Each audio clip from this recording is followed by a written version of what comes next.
Welcome to this SEC Unfiltered College Basketball reaction. We have two phenomenal games we have to talk about. South Carolina winning the game of the night in college basketball over their in-state rival, which makes it even more sweeter. Another win for South Carolina, who I think won a ton of these matchups in this Palmetto showcase, whatever exactly it's called, the Battle of South Carolina and Clemson. From that perspective, I feel like South Carolina's won every game. So tip of the cap to the Gamecocks from there. Florida comes out hot, come out firing. The guards, Elijah Martin, Will Richard, well, obviously Walter Clayton doing his thing. They're all coming out on fire. North Carolina makes some adjustments. They come out stronger in the second half. We have a game down to the wire, but Florida holds on. So another phenomenal night in the SEC, really for the SEC. We have an injury update potentially. We'll talk about Johni Broome banging up his shoulder against Georgia State tonight. I'll give you any updates. I've kind of been looking up a little bit just to see if we can talk about it. But before we get started, guys, this reaction is brought to you by our buddies over at PrizePicks. Go to prizepicks.com and use code SECU and sign up to get $50 instantly when you play your first $5 or more lineup. A lot of great props to go to, guys. If you're into that kind of stuff and want to get away from just your 101 gambling, doing other stuff, parlays, the straight up spread, stuff like that, go visit our buddies PrizePicks from PrizePicks. Go tell them you guys here at SEC Unfiltered I told you about it. But let's get to it. South Carolina wins the game of the night in college basketball. Let's bring up a visual here for you. Right here, as we always do when we do these reactions, we have to bring up the visual just so you have something to go off of here. But again, South Carolina getting the 91-88 win and really felt like they kind of controlled this game from the start. Again, there were some back and forth leads like this. We'll go to the team stats first again. South Carolina got up to 14-point lead. Clemson's biggest was 2. I mean, South Carolina controlled most of this game, again, up 34-26. This wasn't some fluke. If there was any kind of fluke here, and I think this is a solid Clemson team. It's a very solid Clemson team. I think Coach B is a phenomenal team. I like my guy Ian Scheffler. I think he does some good things. I still think this is the second best team probably in the ACC behind Duke. I'll still say that. I mean, think about it. This Clemson team has a win over Kentucky. I mean, if you want to put it into perspective here, everyone says Clemson's the second best team in the ACC, and a lot of people, myself included, going into this week. And South Carolina fans probably won't like this, but I'll probably stick to it. They're still in that. They're better than I thought, but it's more of a compliment to the league than it is a slap in the face to South Carolina and Lamont Paris this year. Like, they're not a bad basketball team, but someone's got to finish 14, 15, 16 because the league is so dang good. I think it's where South Carolina's in that little range of 14 to 16 in the SEC. Not a bad basketball club, an average to an above average club. Again, I think the record and their schedule kind of speaks to that a little bit. 8-3, as you can see. And I think Clemson is a legitimate, probably future NCAA tournament team. Again, they have a win over Kentucky. I think they're the best team in the ACC, but this is a phenomenal win, much needed win for Lamont Paris and his team before Christmas break. They needed this. This was a must win. They're the biggest winners of the night in college basketball. Let's call a spade here, but let's break it down here. Again, 91 points, South Carolina 88 for Clemson here in overtime. We went 45 minutes, but South Carolina shot 51%. Clemson shot 46%, three-point range. South Carolina was 41.2%, three-point percentage, 42.9%.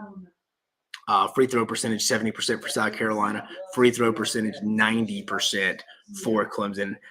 South Carolina didn't out-rebound Clemson by much, but 35-28. Total turnovers here weren't bad numbers, really, especially when you factor them in the 90s here. And we got off, I mean, both teams got over 55 shots off. So not terrible production there, not terrible percentage-wise of turnovers. Only 12 for South Carolina, 10 for Clemson. So South Carolina ended up +2 in turnover margin. It really not – I mean, again, I just felt like South Carolina controlled this, and I think this was a big money game for our guy here, Colin Murray Bulls. Again, look at the efficiency here. 22 points, 8 of 12 shooting from the field, folks. 9 boards, almost going for a double-double. Almost. 2 blocks as well, pretty good. Nick Pringle playing well in the home state rivalry, the home state South Carolina kid coming back, transferring from Alabama, 18 points, 7 or 8 from the field, 4 for 7 from the free throw line. Overall rebounds 4. You'd like to get that a little bit up, a little bit. Him and Ian Sheffield was a battle a little bit in the first half. I like to see a little chippiness out of that in this in-state rival. That was fun to watch as well. Miles Studi hit some big threes, as you can see right there, 5 for 7 from beyond the arc. Some big shots, 11 points for Jamari Thomas chipping in. So not a lot really for Carolina's bench coming in there, but I do love for even Clemson. I know we got an SEC channel, but you got to talk about Ian Shefflin, baby. The chef going 23 points, 8 for 11 for the field. Love watching his game. I really do. Chase Hunter also had a good game, 27 points off 9 of 18 shooting. Again, phenomenal win for South Carolina here. Phenomenal win across the board here. I think it was a big money game for Colin Murray Bulls. He was also one of the individual player, probably biggest winner of the day was Colin Murray Bulls. I mean, he really improved his drag style in a game. Not by itself. Again, you had Florida, North Carolina that we're about to talk about. Not a standalone game. There weren't a lot of major games tonight. So I think a lot of people had their eyes on this game because, again, I think a lot of people had a lot of respect for Clemson. The ACC is not very good, folks. Again, SEC chalks up 2 more wins tonight. 2 more wins tonight. South Carolina getting the win over Clemson. Florida holding on against North Carolina. The SEC is on another level this year. Let's just call it spade a spade here. Remember, factor in, a lot of people think South Carolina, myself included, bottom barrel of the team in the SEC. It's more of a compliment to the league. A lot of people, myself, I still think this is the second best team in the ACC. Seen them play multiple times this year. Phenomenal win. Maybe this is the kind of almost a must win tonight for Lamont Paris and his Gamecock team. They got it. Too early to be talking NCAA tournament. You're going to have to go collect a lot of wins in SEC play, which is going to be hard. There's no giving. I mean, anybody can lose to anybody in the league this year, especially when you go on the road, take the show on the road. So phenomenal win for Lamont Paris and South Carolina. It just continues to show how dominant the SEC has been. Again, here's Daniel Giddens. Guess they aren't the worst team in the SEC. Dude, they may still be. That's just how good the league is. I mean, who are you for sure putting in front of them, or who are they for sure in front of? That'd be my question. Not saying they couldn't beat some of these teams on a given night, but I think it's more of a compliment to the league. Again, South Carolina, not a bad basketball team and an average to above average basketball team, but someone has to finish 14th, 15th, and 16th this year in the SEC. I think you're underestimating how good the league is. So go do some research before you come back into the live stream, and we'll continue to talk. But again, I'll still stand. South Carolina is one of the bottom barrel teams in the league. I think it's just more of a compliment to the league. Not saying South Carolina is a bad above average team. I think this is maybe one of the best non-conference performances by an individual league, maybe of all time, at least in the last 20, 25 years. That's how good the SEC has been this year. And again, someone has to finish 14th, 15th, and 16th. I still stand. They'll probably finish that range, but that takes nothing away from tonight. Big winners for South Carolina. But thank you for listening, Daniel. Moving on. Let's go. Florida holds on in Charlotte against North Carolina. Pull up the visual. Let's pull up the box score for you here. Share screen.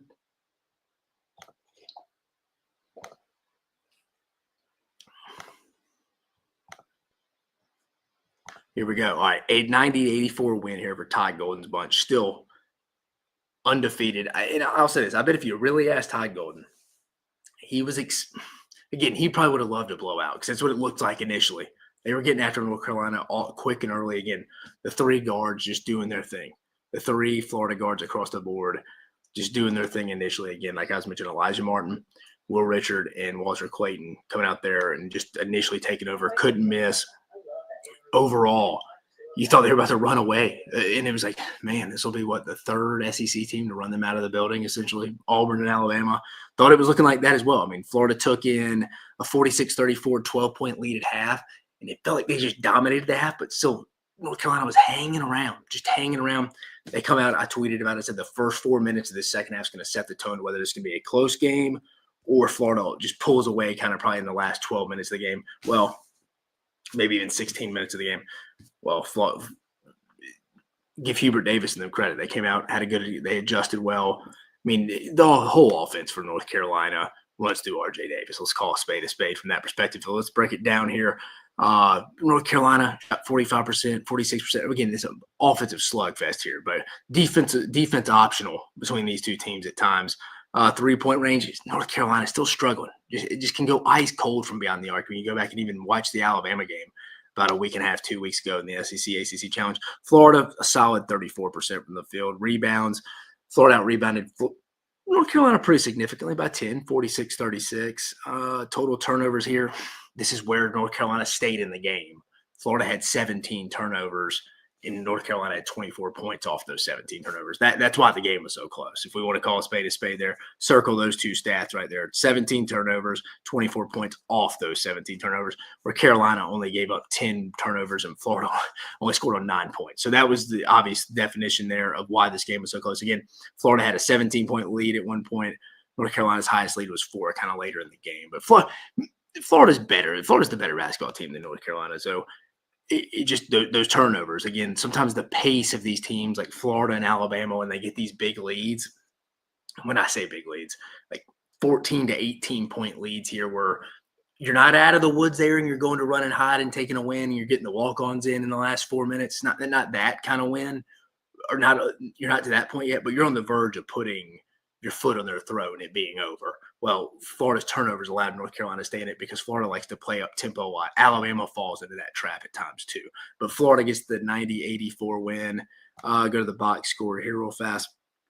For Florida, man, get real Richard, 22 points, 8 of 10 for shooting from the field, 3 for 5. Just about as productive as it can be. Walter Clayton, not his typical self, 12 points. Bad night for him. 4 for 15 from the field, 1 for 7 from three-point range. That probably will not happen most nights, guys. Again, like I was just talking to our guy in the South Carolina fan that said, I bet you don't think they're in last place now. I'll tell you, this is how deep the league is. Walter Clayton is not going to go for 12 points again and go 4 for 15 from the field, 1 for 7. That's not going to happen. That's how good this league is. But he gets picked up because his other two guard buddies, Will Richard and Elijah Martin, Richard goes for 22. Martin goes for 19 off 5 for 17, 2 for 12 from beyond the arc. I mean, the league's so deep in Florida. I keep talking about it all the time. A very physically imposing team. They crash the boards with reckless abandon. I mean, you saw a couple big-time rebounds late there. Alex Condon, Will Richard got a big board. Elijah Martin got some rebounds. I mean, look at Condon with 10. I think even Ruben Chinlu, from Washington State, transfer from Washington State, 9 boards there. You'll take that. 4 points. He'd like to get that a little bit higher, but still, you'll take those 9 rebounds if he's playing his role there. Like I said, Will Richard, one of the best rebounding guards in the league in the entire country, getting 6 boards tonight, as well as Walter Clayton, even though it wasn't his best night offensively. And then Florida got some decent production from Thomas Haw for 9 points, and then Denzel Aberdeen. They're lucky they have Denzel Aberdeen to sit there and kind of be that 7th, 8th guy, wherever he fits into that specific matchup within the game. They're going for 12 points as well. So you got to like that. You got to like that. And Haw coming in and getting 6 rebounds. Florida's a good basketball team. They haven't been overly tested, but I think tonight, if you really ask Todd Golden, that went about as perfect as it could for a pre-conference game on December 17th. You come out, look strong, you show your ceiling, and North Carolina comes back, hits you in the face to open up, hits you in the mouth to open up the second half, and you respond and you win the game. But you got challenged against another pretty solid basketball team. A great North Carolina team, no. Will they probably make the tournament? Yes, because the ACC is not very good, but this is not a national title team. But still, it's in Charlotte, essentially a semi-away game. You'll take that win as it is. Again, chalk it up for another big win for the SEC. Moving on to the next one. Before I talk about it, let's go to the rest of the league real fast. Let me stop sharing. Let's go. Let's refresh it. We still have the LSU game going, folks, too. So got to still lock in on that. But some other scores. Auburn beats Georgia State 100-59. Probably the biggest story out of this one, guys. Let's call a spade a spade.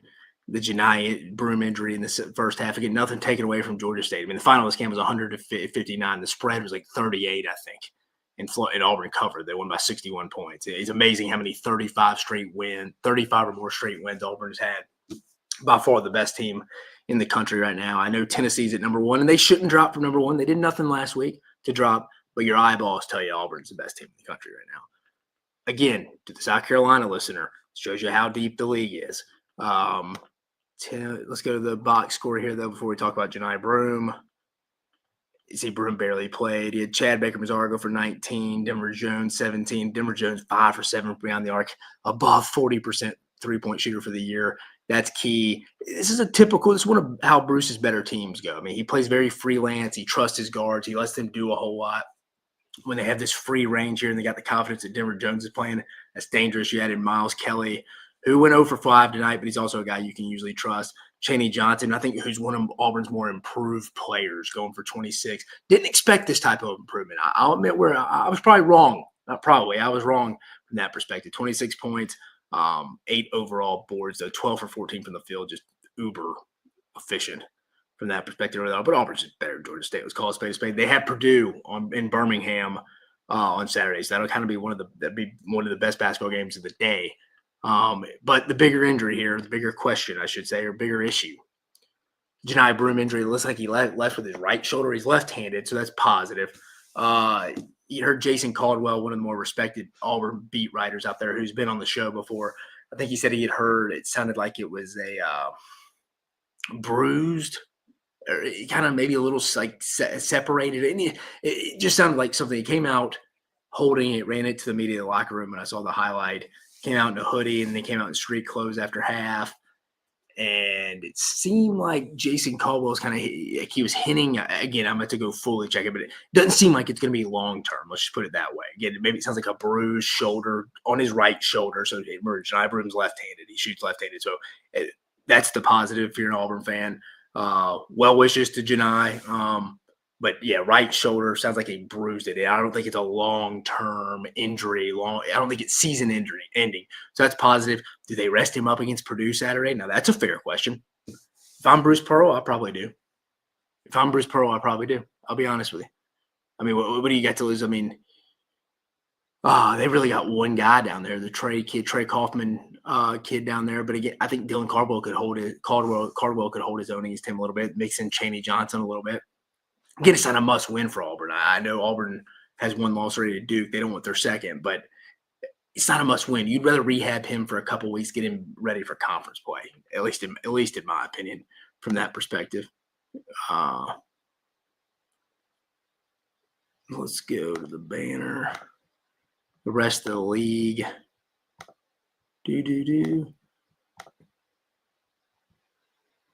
But yeah, by far, South Carolina the biggest winners of the night. Just a phenomenal, just a big time win there across the board. Rest of the league did it. There we go. So Auburn, big winner again. The story of the night, though, down on the plains, is definitely the Johni Broome injury. Tennessee, 84-36 win over a 3-7 Western Carolina team. I'll be honest with you, I didn't watch much of this, if any of it, really. I mean, you're just looking at it. I mean, what speaks for itself, guys. We almost had a 50-point win here. Zakai Ziegler, 10 points, 2 for 13 from the field. Wasn't great. Chaz Lanier continues to shoot well. 8-19 for the field, 19 points, 13 points for Darlingston Dubar off the bench. He's an interesting guy coming off an injury for him that could be an X factor. Again, for Rick Barnes. Rick Barnes didn't have many scholarship players the other night. Now they're playing tons of people off the bench. But again, when you're up 50 consistently on somebody, nothing against the Catamounts, it doesn't really matter. So just another win for Tennessee. Again, you can't remove them from the number 1 spot because they haven't done it. They went and got a big road win in Champaign on Saturday. I know it was the last second one, but again, that was a good young Illinois team. And they beat Miami, and I think they took one of Miami's best shots, even though it's not one of Jim Laranaga's best clubs. They've lost like 6 or 7 straight. But you go watch the game, you're like, Miami was playing good basketball that night. Tennessee's done nothing to drop. But again, Auburn, I think, is the best team in the sport as we speak right now. Moving through. Keep going down. Ole Miss looks like they kind of sleptwalk through this. And again, guys, it's kind of the lazy time of college basketball. The exams are over. It's right before Christmas. People are kind of looking to break, going home for a little bit. So they got a big win over Southern Miss last Saturday, but then they 5-5 Southern University from Baton Rouge coming in. Ole Miss gets the 74-61 win across the board here. Ole Miss shoots. What they shoot from the field? Pretty solid. 41% from the field, 40% from the from 3-point range. I mean, you really can't ask more than that. Only 70 points. What's the turnovers like in this one? Let's see. There it is, guys. I tell you, basketball is pretty easy to figure it out. There's always a missing puzzle piece like, that doesn't make sense. They shot that well. They were that efficient, but only 74 points. Well, you go to the turnovers, guys. 17 turnovers. Yeah, it's going to take away some possessions. You only got 53 shots off. Yeah, but I mean, that makes total That makes total sense. Only 53 shots in the field. So I understand why you only scored 74 points. Again, turnovers, guys. It's the great equalizer. It's why Florida did not end up just totally pulling away from North Carolina, because their style play wouldn't slow it down, and then you just turning the ball over 17, 18 times. Can allow teams to stay in. I'm going to go back and watch the highlights of this. I guarantee you that's exactly what it is just by looking at here. But overall, I mean, again, I think it's the sleepy time for Ole Miss here. I think it's a very sleepy kind of time for them. It should break Field off the bench, 15 points. Juju Murray, 18 points. Dre Davis, who I think stepped up big for him. The Seton Hall transfer, 14 points. Sean Padula, 9. Yeah, I mean, it's a good Ole Miss team. Who do they have coming up there? Do they have a – yeah, they got Memphis next week. I knew they had one more big game. So it's kind of sleepy. Yet for them, after that big Louisville game they got up for in the ACC SEC Challenge, they had Lindenwood, Southern Miss, Southern University. They played Queens on Saturday and then Memphis. So, yeah, 3 sleepy games between exams. I get it. I understand that. So not going to judge them too hard from that perspective. Going around the rest of the league, got a couple of games left. Mississippi State gets the 83-59 win over Central Michigan. I heard there was like a clock stoppage or something for a while, so that's why that game ended so late against Central Michigan when it started at 6 with everybody else. But Mississippi State shot 49% from the field, 34%. Central Michigan, 37%. Mississippi State from the 3-point range. Let's go. So try to figure out this puzzle. That's 42 points. 42 rebounds, out-rebounded them. Total turnovers, 5. You can see that's winning basketball there. 5 total turnovers. That'll do it. That's how you get to 83 points, guys. Also got off 71 shots. That'll help as well. But solid Mississippi State win there again. Held on to the win against McNeese State and Will Wade and them on Saturday, which I think is going to look solid. I think they'll end up winning the Southland. McNeese State. That's going to look like a solid win for like Alabama, Mississippi State, teams that have played Will Wade. And then they wouldn't just played a hard schedule and then drop one to who? North Dakota State, South Dakota State early in the year, one of them. That would probably be considered a bad loss at some point. I think it was North Dakota State, honestly. South, the Jackrabbits are pretty good. But no, Mississippi State, I mean, just continue on, look into their next few games. Before we get to conference play, they play Memphis on Saturday. So we got Ole Miss, Mississippi State, both playing on back-to-back. Another big game. Another big game at Memphis. That's at the FedEx Forum. So, again, after that Pittsburgh game, they had not some sleepy because McNeese State's not a sleepy game. They got Prairie View A&M, played McNeese State. Hold on. I thought that was going to be a big win at the end of the year. And then Central Michigan before Memphis. And we'll go back and look at Florida and South Carolina's schedules before the break as well. But Mississippi State getting the win there. Then finally, I warned you, Missouri fans. Don't take this Jacksonville State Gamecock team lightly. I know they're 6-5, but again, this was a fight for most of the game. 83-72 win over Missouri. Much improved Dennis Gates led squad here. Overall, though, Missouri shot 50%, 48% from 3-point land. Mark Mitchell, 18 points.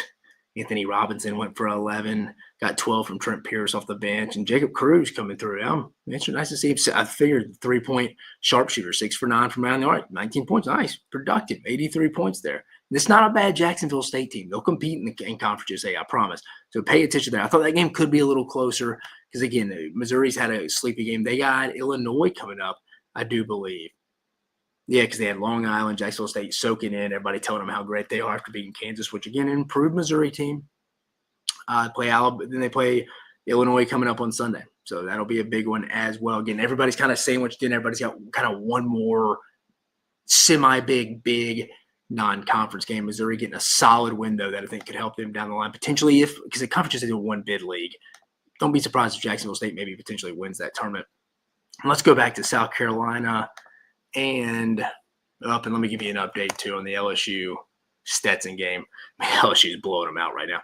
99-50. It's about to be a final 111 left in the game. Just look at that box score real fast. I mean, Stetson won one game on the year, guys. The people in this chat room may be able to beat the Hatters this year. All of us in here. Let's go get a team. Let's get a 2-deep roll, and we could probably beat Stetson right now.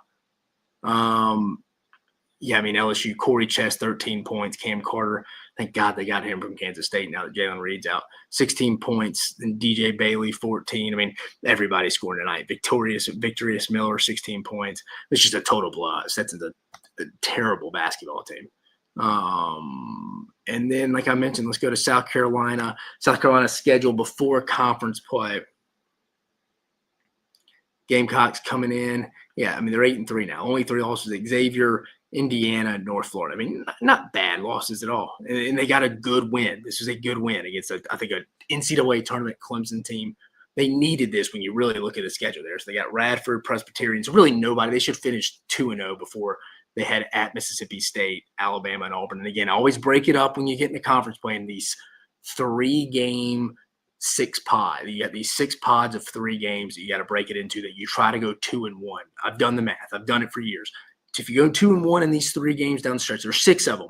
If you can at least go 4-2 by winning 2, and I give you a win if you go 2-1 in the 3 games. So their first 3 games, the way I look at it, at Mississippi State, Alabama, and Auburn, it's tough. It's called a spade. It's tough, but that's how it's going to be all year for everybody. How it's going to be all year for everybody.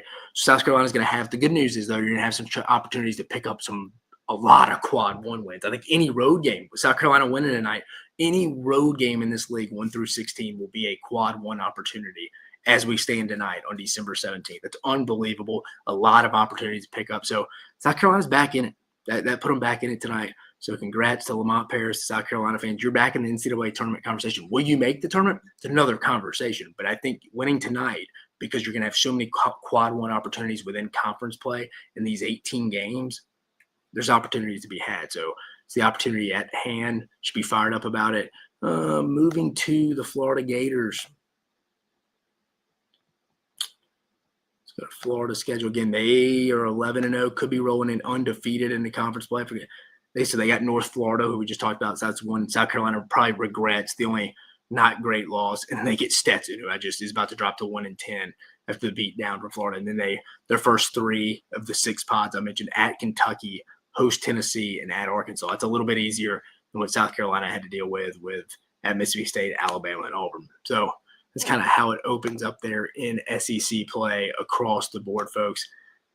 Phenomenal night. We've been talking for 27 minutes. There's 671 of you listening right now. I appreciate you listening. If you haven't already, go like, subscribe, hit the notification bell. Let's try to get those subscribers up on YouTube to 20,000 at the end of the season. I pushed it back. I've extended the homework date, folks. I'm giving you, this is my Christmas present to you, extending it to 20,000 here.